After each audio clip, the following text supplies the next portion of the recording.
Dis maríomh agus fáilteóibh go dtí an ceathrú eagrán den bad créile Comhrá le hÓgie, lumsa hÓgie ó Céilechar, agus Sara daim níos fuide ba bhfuilm mo bhuichas a ghóilt le Forras na Gaeilge as takeíocht a thart den bad créile sa, mar gan Forras na Gaeilge ní bheimist ábalta an bad créile a dhéanamh ar nú. Well, lomanmh ha fear onrain, fear ard úntach sin Billy Breathnach, chunas hátu Billy? Comhrá hÓgie, go hunta fantálat.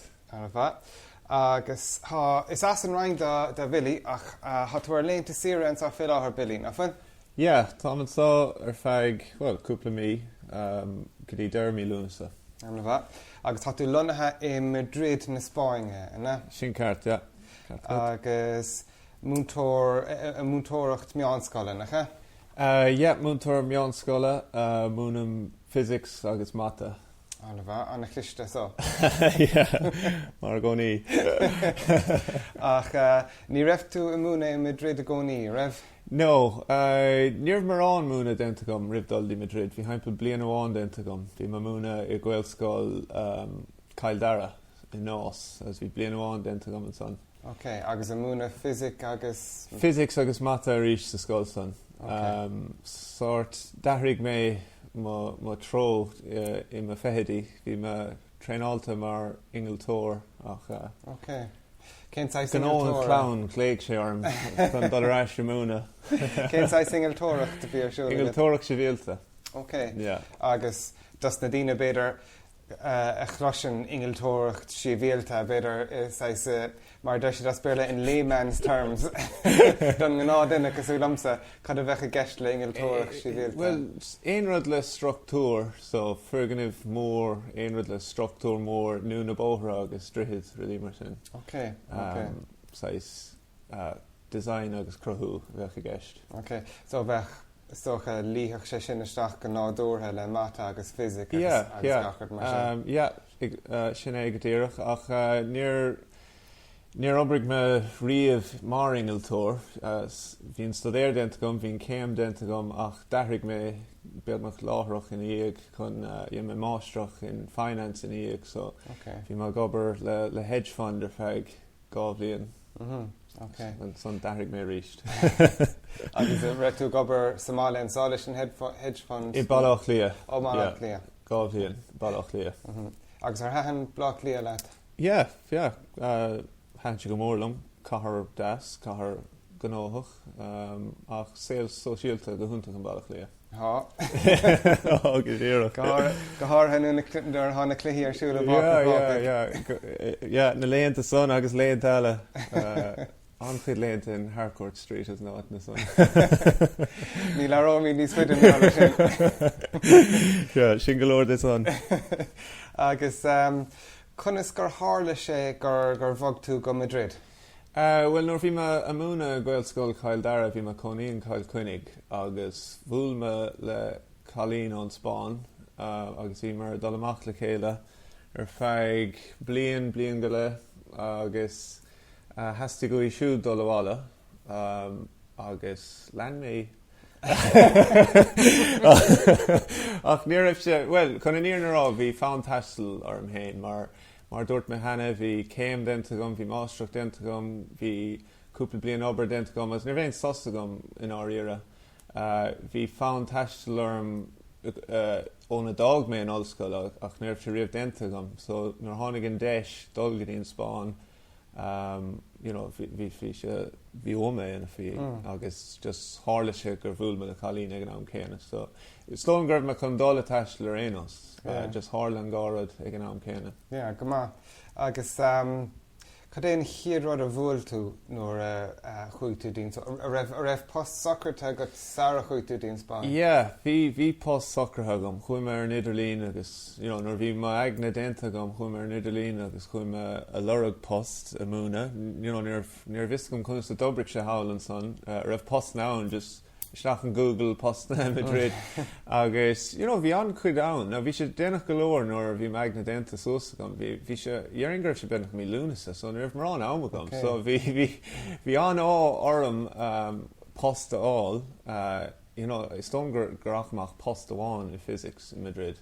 In Madrid fad. Yeah. Agus, bhí an tálam agus churma gléachartha or churma email chuas chur der cean reiscom as bhí chur sé gléacharm go tapig inamar sais leabharmid uair go agus ofráil sé post chum. Agus so bhí gachar sais adul gomáig an amsan mí lúnasus ceap mé gur cinema agus bhí gachar rágar cinema bhí. Agus cadé raibh ámagat in Madrid nó in Spáinne Sarah hosnú tú gobar nó? In Madrid seachna in Madrid ribh dólan ach, níor an gáir ceangailta chuimán le cúpla carlam agus díreach cosúla deir seachna buchalí, bhí cúigur doing agus bhí mar fechan cén cahar raimidí is chumar dí Madrid a gáir deir seachna agus, sais deir seachna buchalí typical, chumar amach den crack. Níorh me smuoine bhdulí Madrid an éair. Bhí sé haimpe am nullag actually in blian céine.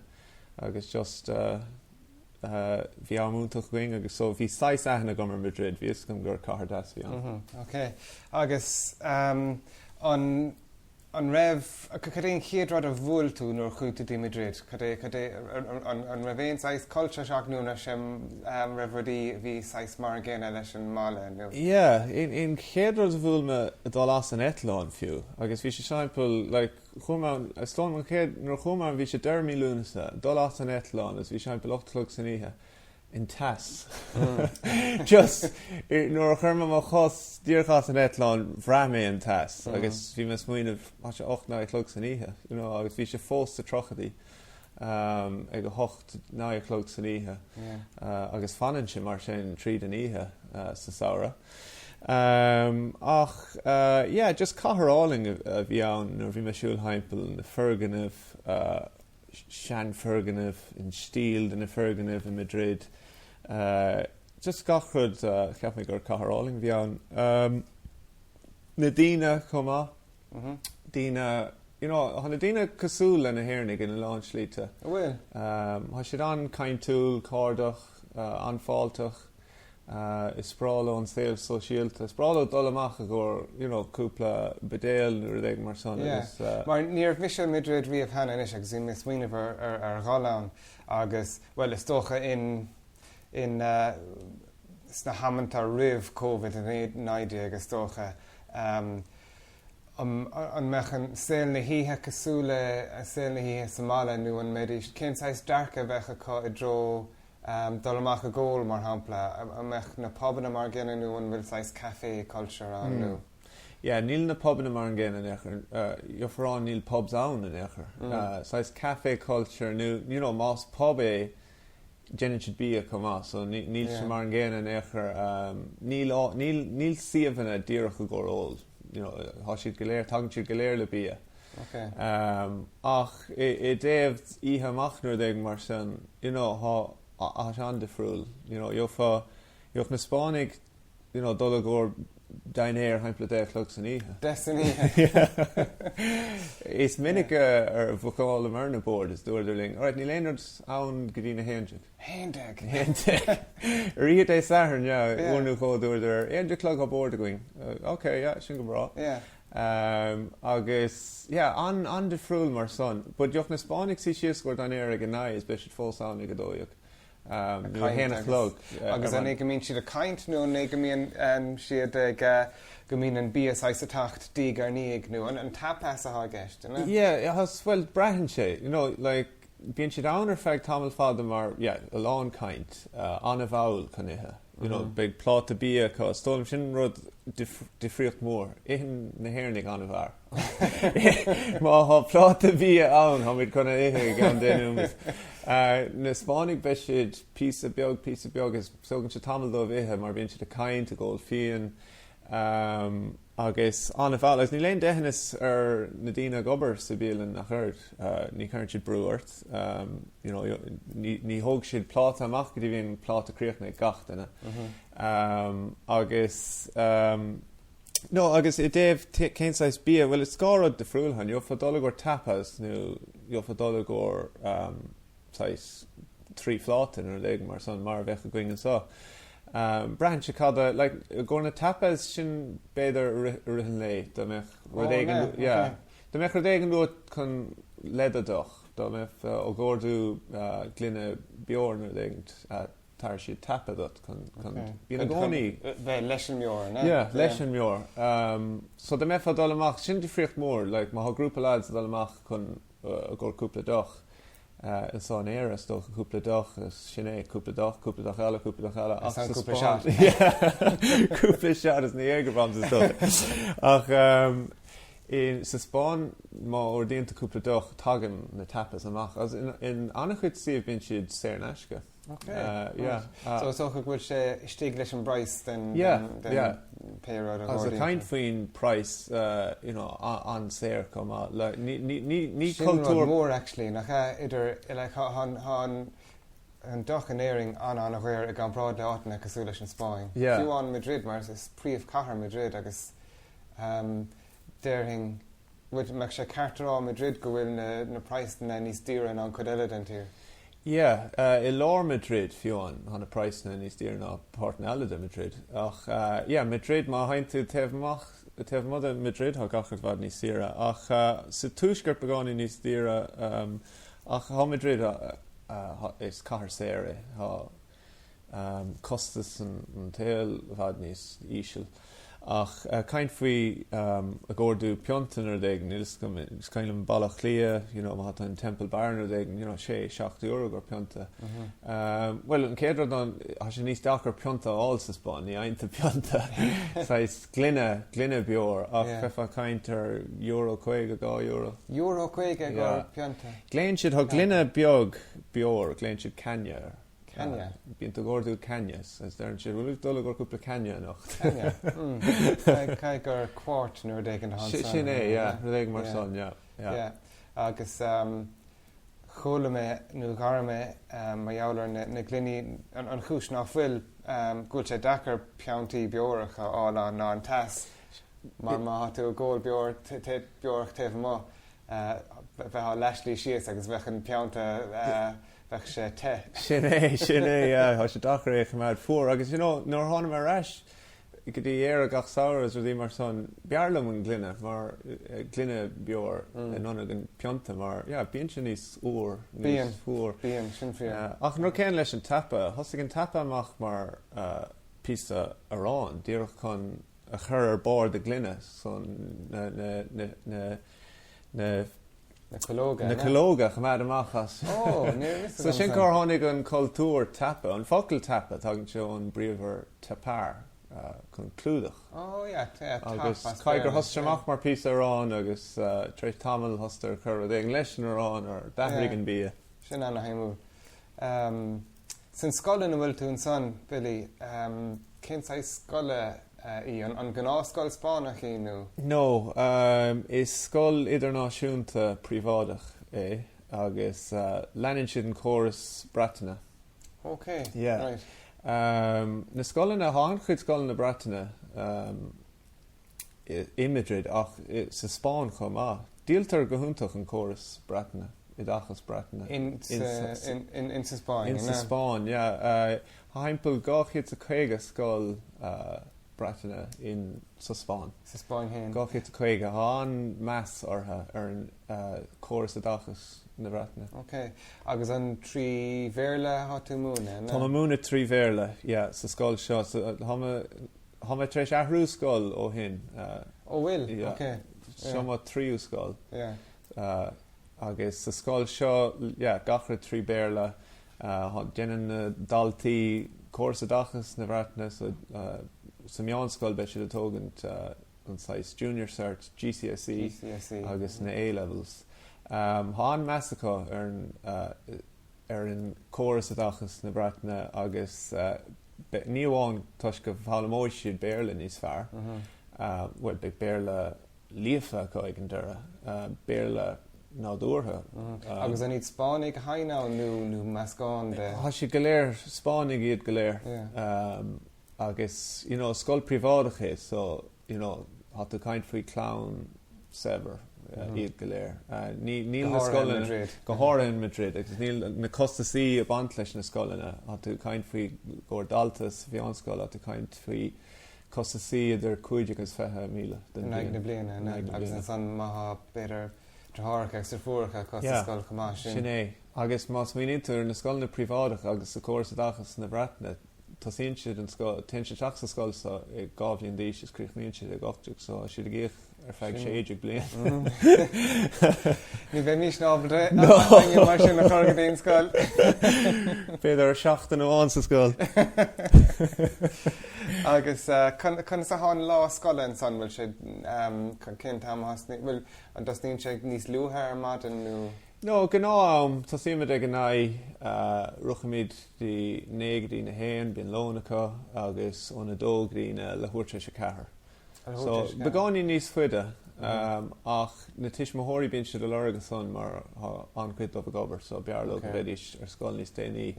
You know, scoil na eile agus dobre mé scoil bháin a chéad scoil nar tháinig í Madrid. Thug ar 2 uair clig don lón, so bhí lón ó haip le 1 o'clock dí 3 o'clock. Agus bhí ar na motóirí fnacht an son a gobar í haip le 5 nó mar son, le thuirte 5. Agus 2 uair clig in smuoine bheith bhí ann na daltaí dul bhála ithe. Siesta beag ágant agus a reis lón son. Agus na motóirí bocht agus na motóirí bocht ar scoil gur siesta thug na stocha. Ach, bearlam lón níos gurad agus dul bhála beag níos... Agus sa scoil dearnach in a reftú an córas na Breathach bhí sa scoil sin? Yeah, córas na Breathach gachan. Bheadh se an dachar obair is scoil Spáinne. Well, is a Spáin... Ní dólam go thugann siad post aine nach Manuel tú an Spáin. Ach is scoil, an dara scoil a bhí me gobar an, thugad ar son rád an adaltaí, stadéir córas na Breathach nó séidir stadéir an córas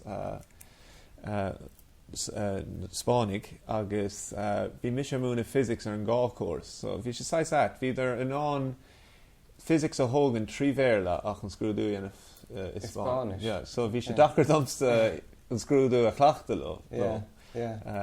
So ach bhí caiis córas an son. Ach táimtrééis an gá chóras an córas a dach na Breathach agus tá taí go mar córas i dachas an Spáinne.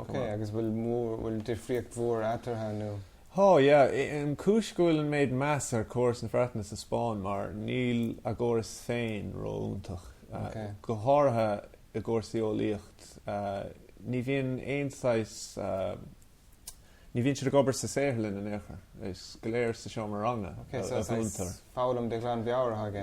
Fálam de glan bheabhar agus ní bhíonn éon lab work nó éonar mar son i gceist agus ní sin in slíchart ólíocht a fálam. Agus, in córas ar fad, breathann siad go mór ar fálam a dtí de glan bheabhar sa Spáin. Agus mar son bhíonn a bhfad níos mú measacóir an córas na Breathach. As sin cúise díaltar go mór gáchiad a chuige scoil sa Spáin. Mar go bhfuil múnann siad in critical thinking agus ceisna mar sin a bhfad níos mú. Agus bhfuil a bhfad níos mú ebre bant le bhíd sé rangna a bhú agus cén adal a háin rang uair clig, inna? No, haimpil chuigean nó méid. Breathach seo scoil go scoilach an scoil tám inis haimpil 15 nuair. Agus bhfuil mór an a gceist leis an rang a bhú. Bhí difríocht mór gobar is scoil prívádaach i déobh olbhú. Mar há bhfad níos mú brú an, mar níl tú compórdach nús sábháilta i do fást. Well, tagann tú níos compórdach a níl tá sábháilta mar bheitfá i bost an scoil poblí in éireann. Manuel rodíadal tarthaíadal i gceart nó Manuel na grádanna ceartadal beag ceisneán agus jofa do fásta chailún. So a begáí níos mú brú an, so agus comáile sin i scoil prívádaach in Madrid comá han daltaí a lorug fálam agus há siad a lorug déanamh Well, is sin buntáiste is tócha go bhfuil daoine sita ósta chóir hÁgie an tasíú an rudí dhéana seachas a bheith tachtasteach agus a géirí a chiúnú nó a haingach. Bíad a fósta géirí a chiúnú há de caiint faoin na Spáinnig sinné. Bhí si gcóí maitha bertachá sa rang is so le go in fiúin le bert. Gcóí le nuair claisiú bert Spáinnig a caiint. Ní lis go bhfuil si ag ar gcónt nó na hedánig chumá sin an rád bhíon an fuamathe ach nó ní léon á sé bhad níos éasca a bheith múnán ní léon ní bhíon éon obair mar sonán ach mar hampla mar rang na rang na A-levels sa physics ní lech sé na seachta gceist sa rang. Agus sna A-levels piúcann siad má dalta dal imón na A-levels piúcann siad gá ábhar le stadéir trí so há stadéir bhad níos daine agus bhí níos mú rangan na physic a go leis an éon rang go bíon joch de rang tachna fecha agus dúirt mar dúirt an son bhad níos dainach sin rud eile bhí an déanamh nuair bhog mé an bhí is cuasa physics níos dainach so bhí an dul rashes dul haar bhí há rudí ar an A-level nachhfuil san áirteist so bhí má obair dhéanamh chuna bheith cinnte gur si léir tilinte do chun aige sin so chun ní bhaimíist dul níos fuide os fud gur bhfuil mí de caiint mé Madrid go háirithe agus an Spáin ná labhairt fé nuair a bhuail COVID-19 mar Madrid a bheith ceantas na hotspots is tócha in san óir pasna séach in san idáid agus in san bhog sé go dtí Madrid go háirithe sa Spáin nach cha? Madrid go háirithe bhí feib olmhór acu in agus chuise ar fud an tír taréis san nach bhíidir hí na himhreacha anáard i dtéobh cásanna agus i dtéobh in méid daoine fórbás hí haimpel idir fé 7,000 duine fórbás cásanna is irde san Eorpa is dólam taréis in United States ach feib olmhór bhí ann hí lán obair le déanamh acu chun iireachta chamád agus bhí curachan an díon glasáil nó an lockdown a bhain in San Madrid agus raibh tú caint le daoine ar national sanéing ar ruch san agus raibh tú a féchant ar an rud a bhí siúlga in éiring agus an rud a bhí siúlga in Madrid agus an raibh rudí níos déine nó níos scuilte in Madrid an dólaat ná Samada an sanéing. Bhí me gach seach ná gachúpa lá bhí me caint le hisismóirí is me drachas de fórchan agus bhí sé bhad níos daon in Madrid. Is tócha tuisgreibh an feib chu donasan bhí ar a bheith níos daon ach nuair bhí me a caint faoi dún clasú lockdown díon glasáil in lockdown bhí sé ceantas na ceang is daon in Eorp is dólam san Eorpa. Cadid na bartis nó cadid na rialacha a curach isteach? So ar dús farse haimpel seachtain bhí seachtain a going agus níor cadagin dolamach an éair bhí ar fach satig níor cadagach dolamach chun de chuid siúpadócht déanamh ach ní bhaidfa díocht dolamach a gur siúil lig an dartgurcht a dhéanamh de siúpadócht hí na Gardaí a máthair an sráid hí ar parcáilta amachán hí bhad níos múdómh haimpel híidir a chur stopla daoine caltusadal hamadal dhéanamh me siúpadóir caldamála don siúpadócht rudí mar san so bhar sé sin haimpel seachtain ar cadagad dolamach níor cadagad dolamach goruch nó éon sais rád mar sin fiúán ní féile dolamach gur siúil bhí art fanistigh an tain chúis bhí cadagad dolamach chun de siúpadócht dhéanamh nó dá méoch madra go stóngur cadagad madra dolamach an fecht tam agus sin rud bhí daoine géirí hála rud an san nuair bhí sé códaíon san bhí daoine a chur a madra ar cíos dul a chuat madra a chur cíos chun leis scéal dolamach gur siúil agus bertar ar lán daoine agus bertar daoine a tóg na madra amach 5 uair sa lá. So bhí chamáid siad súil anna géir ar agus an raibh is tócha go raibh golóir Gardaí acu é sin dhéana raibh. Yeah, thugtar 200,000 Garda nua isteach is stolam. Right. Agus an arm bhíidir. Agus bhíon tarma má cumá. Yeah, bhíon tarmar na bóthra, chúna idir sios na príomhbóthra, ní bhaifa fágan den cathair. Ní bhaifa, bhíidir gach bailach amach bhí arán. As, lurg the cúisnú, cén cúis bhfuil tú an bóthar.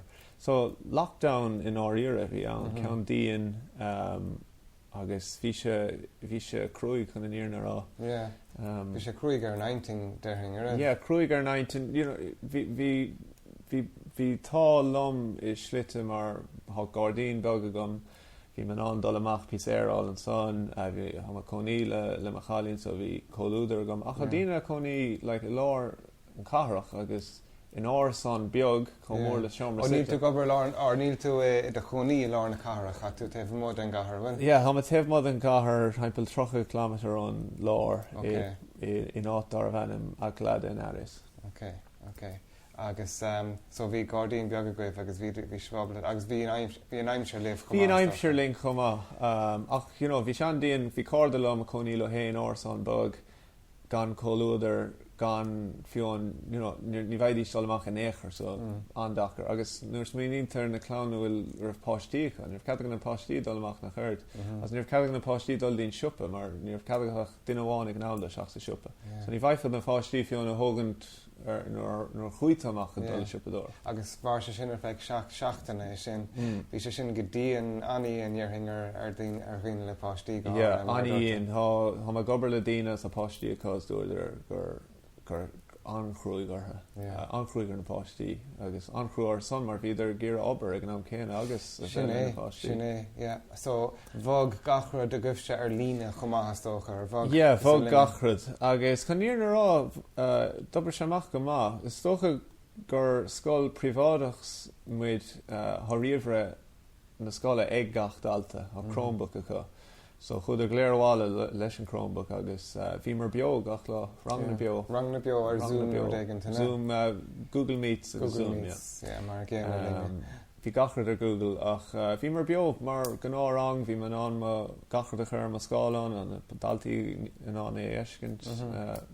Bhís cúla gná rang agus chum mar beo is dobar seamach go má. Stoch bhfuil an táling go bhfuil na deisina sin a going riamhrí a harta na daltaí. Agus an raibh cad a hála leis na scrúdathe leis na daltaí an san? Arís bhí sé sin bagáí níos éasca mar sa chóras i dachas na bhreatna. Ó lean sih bhí sé bh leanút na bhreatna, so nó a hála sa bhreatna hála sé an doscáil, inna? Sinné, yeah. Agus predictions arís rudí mar sin. Ach déanana na sasnaige sin ar éanos. Okay. Go hána na daltaí dul go dtí an ollscoil.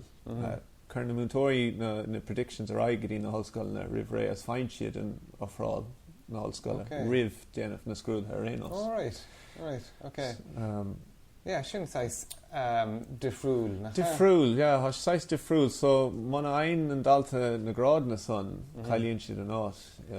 Oh, so chuann sé sin brúar. Chuann sin brúar, so de gan nach caiit a bheith crín is a féidir le nuair bhíonn chur na grád na aigdó, so beidir gur i Moscoil mar hampla bíonn a ggéire tin an chuid a smúd an daltaí bíonn se le gáilscoil is asna. Oxford, Cambridge agus Manchester áitna mar son. Agus dearn an ollscoil caiit de grád a gháil sa physics agus sa mata agus chuann prediction ar aig. Yeah. Agus solig bhfuil tú in Madrid. Agus Madrid is sé ceantas na lár ionad sport in san Eorp go háir óibh soccer de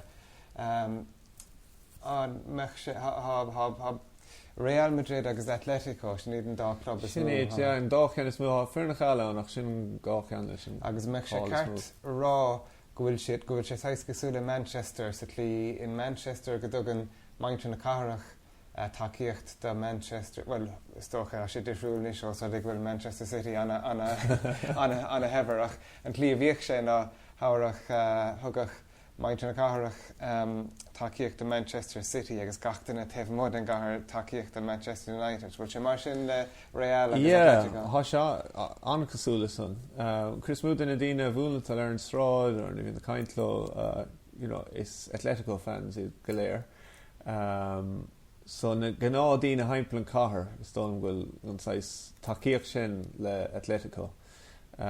Madrid and son Real Madrid, yeah, land ma hainte gedin Bernabeu Chris Mood in the Dean is to sorry shachna der shachna dal cléthe. Agus a land in the Dean chomá lení in Madrid Real Madrid is stocha gur sais na drama ní sevra chomá. Oh no. Okay. Na gná dína galéir tugin sin takeíocht Atletis cosúla Fern an cahar Atletico. Yeah. Okay. Agus an will Moran sais nightis nu will Moran comortis idir an dá club a mean sais could hookter sais derbies atraha. Yeah, being in the derbies atraha need to go lauders in count an classical the Real Madrid agus Barcelona. Okay. Is stocha mar fag a lán blianta níor of Atletico sais an caidan céine le Real Madrid so ní sais competitor iad an éair ach an isis if we Diego Simeone should gimmert bhd ní seoir agus an isis should go míocht de bhd ní seoir so han sais reaction sin ann now begáin ní smú ach no má bhíonn tú l'art faoi Real Madrid is full of Barcelona. Yeah. agus vice versa. Agus vice versa. Agus is toch in de cuasaí lena blianta nuas a sé tréis an sais omíocht sin anamh níos measa idir an gá Madrid Barcelona. Ní bháin pell in soccer hamid a caint faoi inis. Políocht inis chumá. Raibh sé sin in san nuacht mór an tacht níos go dtí socha le rá bhbliana nuas is socha na rudí bhí tarlú in Catalonia leis an bhí vóta cá nach agus bhog Madrid ar bhog an Spáinne na Gardaí isteach agus bhí se blód an is gachar mar bhí gá bhbliana chuin is rud olmhór bhí an bhí sé ar nuacht a gcónaí 5 mór bhí an bhí ar caint faoi gcónaí má tú in Madrid jo tú túr amháin agus in Barcelona tú túr amala ach in Madrid há siad credan siad sa Spáin agus gacha áit a bheith páirteach den Spáin agus má bhíonn tú a dul heimpel na sráid na Madrid inis fecinn tú na bhreataine na Spáin heimpel so há sé tréis níor se sin ann de me fáin gá trí bblianacha ní eagfá ach inis sé gach tiig an flag frag sin ar cad a hála. Yeah, agus na fiúáin in Moscow na daltaí an bhdí seir a lábha le dachan na Spáin. Okay. Wristbands new pyramid. Sinné na wristbands a chur na lábh le dachan na Spáin agus cinntan na dachan na Spáin ar fud Madrid inis an na dtíine bhd níos láidir i dtéobh an tír. Yeah. Agus sin ahrú mór mar ní eagfá sin cuaig blianachin. Yeah, sin. Ach 5 mór bhí annach má haint tú Barcelona tú túram de friúil ach sin an túram bhí Madrid. Agus thugta cuairtear Barcelona idir chudama. Yeah, bhí mé ann faoi chóch bhí mé ann gá blianachin agus bhí mé ann leis an Fern Common Lucas Scoil Madrid Harps go mar an chun immert gona Barcelona. Okay. Go Yeah. Agus El Clásico eile. El Clásico eile. Yeah. Agus os rud ag bhfuil tú a caint meallar Madrid Harps an son, bíonn tú tacht do bhála i gimmert le leis an Rinn, le CLG na ringe. Minic galore, chnic mé an barc tú minic galore. Agus gáin ní ró vinnic a hiile stocha. Dhimmer tú bhí fuair tú cúpla scór canúnach agus mar sin de ag glihí móra leis an Rinn agus heistil tú bhála ó Madrid go speisialta le áit a thógan ar an barc agus bhfuil sé dachar a bheith a tréáil mó in Madrid agus súla chumá ar rudí thardú Somála inú. Yeah. Is tócha gur raibh antám gur raibh man ána sin aanamh mar nuair bhog mé dí Madrid cheap mé gur raibh mé fágant an stift sin gléir taobhhirdam agus bhí sé dachar an Common Lucas Scoil a hágan taobhhirdat mar is nuair bhíonn coníonn sa is de héal sin de héal a gimmert amánta agus pell. So bhí sé dachar bogadtí Madrid as ágáil taobhhirdam as an chéad bliain dog me gan mar an túr amach treis blian in Madrid hosta me, vi found more or immer to reach. So hon me wall an Saurson agus hosta me gimmert le lads reached. Vi me train all how dun saur fad mar vi me lunha reach sarain. As vi man sogadi mi lunasa agus vi infern dol gama. Vi seo gavilas is shocked agus dolum shon vlian a vormer an either vianach an kunte. Agus hon me mar sobekli hawan for me score nu go so Tasí an radí a tarlúan son de chur ar an banistóirm a bheith simar tachthála agus carúling don cé cléile. Fiúan gur cléhí dúsláánna bhí me tachthála ag an am son so ar costas an fearna ringe. So bhí antálam gurb man an is sin éanamh. Agus bhí sé dachar comá mar bhí arm anchuid ama amanta bhí na cléhí ar an dánach so bhí arm sais etel te rash madden de loon agus beidir rang nu go a chailúnt madden de loon so vi se dacher agus kechtechar raven prívidus a scoil agus reise hakiig sé nu sí leis sais an corchuige sin. Ja, ag an tús hí taíocht mahan. Ní dóm gur hiic siad I gceart cad bhí ar siúla go. Ag an tús capitar gur sais pelador profisiúnta min ar ag nílis. Agus níor hiigad ar gceart an common luach le scoil ach agus bhí thugad ar taíocht madam ach trína ceir seachna ag dhéanamh ag gira go am séir bhí sé tacht begáí níos dachar gachúir. Ach, bhí blion maithgaing an sa blion 2017 bhuamar an cúnta, so hána bhála agus bhí go húntaach bheith páirteach den éirn, agus mar dúirta bhí amanta má a gomnar hána ar an fárc, agus bhí man an carú leis an éirn cúpla pointe an.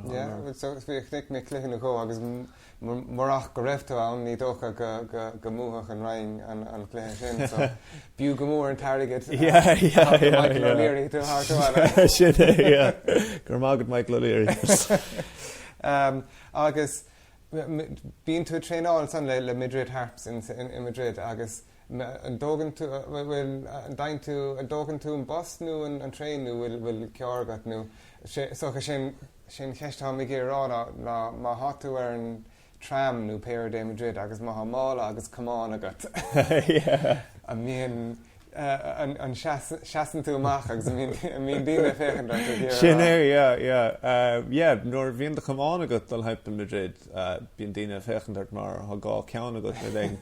Agus seaan tú amach go mór agus tagan dína sús chuit ará cad é sin ar cal tú dul agus het golóir bhí mar an metro le amach cumán leáin a dul cambúla le cúpla lads agus cúpla poca bheith going agus tháinig fearr sús go Connemara. Agus ní caiile an anime bhí ach bhí aithne gur bhí dína in aithne a going cosú le dochlán hÓgie is bhí mar son. So tarlíonn rudí éit mar son búlanta le daoine ar beag éarnach éigen ar an metro such a súscúil. Agus tháinig duine bháin súscúing uair eile cnic sin mid arís leis an cumán dúirt bhí fáin ar immert ling chuis sé reistí hiag héin fuair sin cumán as tháina sé ling.